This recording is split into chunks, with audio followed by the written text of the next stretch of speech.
Okay, so today we are working on problems 4, 5, and 6. For problem 4, first we need to get everything to be the same base. So we're going to turn that 4 into a 2 squared, and we'll keep that 3x squared outside. The 2 to the 5x, we can keep that. And the 1/2 is going to be 2 to the negative 1. Now that we're here, we can distribute this, and because we're multiplying two exponents, or two exponentials, we can just add the exponents. So we'll have 6x squared, or well, 2 to the 6x squared, plus 5x equals 2 to the negative 1. Now that both bases are the same, and we're set equal to each other, we're just going to have the exponents equal to each other.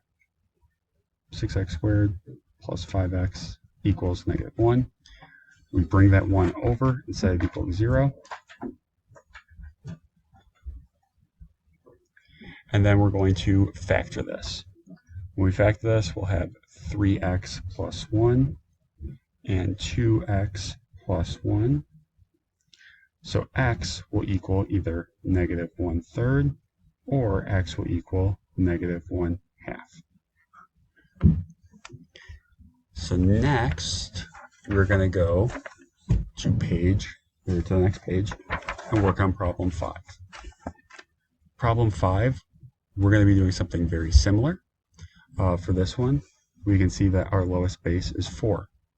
So we'll have everything, or actually, sorry, not 4. The lowest base that everything can go to is going to be 2. So for this one, we'll have 2 squared to the 2x times 2 to the negative 2 third, and 2 to the third to the second. We'll distribute each of these, and we'll have 2 to the 4x times 2 to the negative 6 equals 2 to the 6th. We'll add these two together, and we'll have 2 to the 4x minus 6 equals 2 to the 6th. Now we can set our exponents equal to each other. 4x minus 6 equals 6. Add that 6 over. 4x equals 12. Divide by 4. We have x equals 3. For number 6, we have two bases that can never equal each other. So, for right now, we don't know what to do. We'll be covering this in class probably tomorrow. So for right now, go ahead and skip number 6. So that's going to end tonight's homework video. If you have any questions, please reach out. Otherwise, have a good night, and we'll see you tomorrow.